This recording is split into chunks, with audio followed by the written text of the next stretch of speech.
Bonjour à tous, bonjour à toutes. Une lecture d'un texte qui nous vient peut-être du meilleur sermon jamais prêché, le sermon sur la montagne. Je lis au chapitre 5 de l'évangile de Matthieu, les versets 14 à 16. C'est vous qui êtes la lumière du monde. Une ville construite sur une montagne ne peut pas être cachée.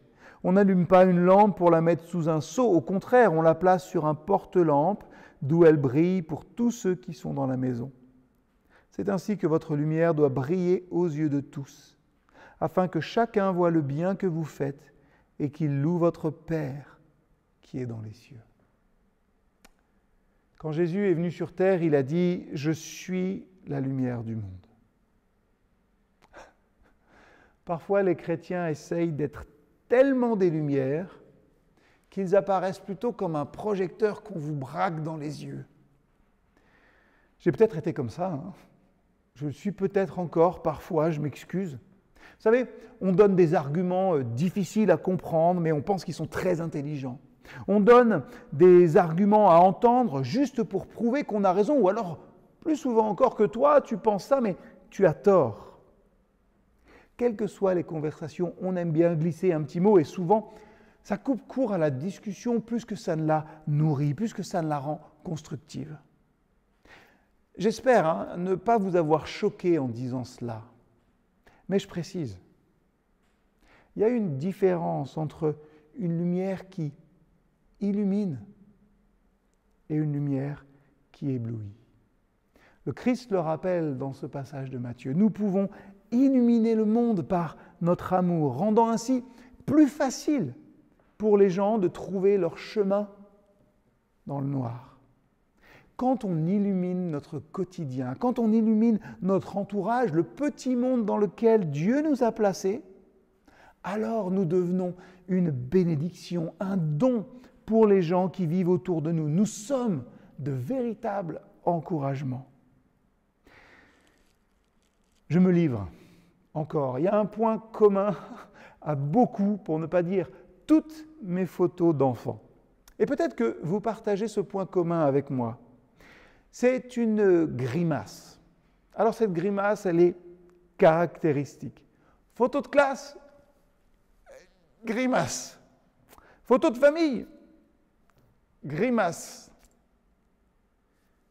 Pourquoi est-ce que j'avais toujours le soleil dans les yeux?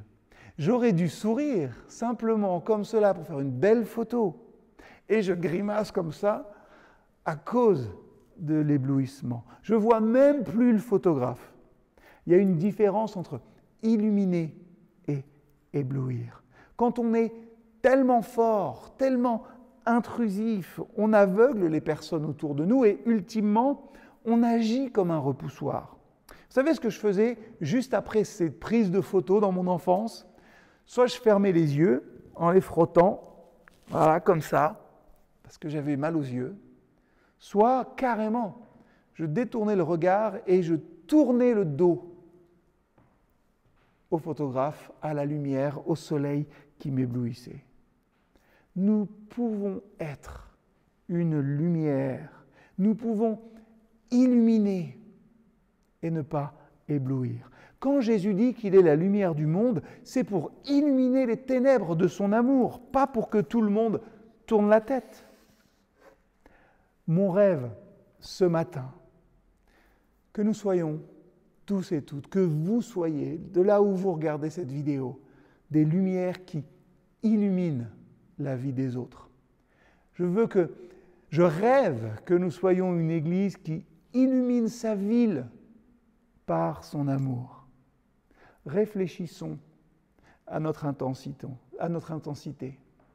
Soyons une lumière chaude, agréable, constante, et pas, vous savez, ces lumières trop vives, trop éblouissantes, aveuglantes, qui courent le risque d'éblouir, certes, mais aussi d'exploser en route.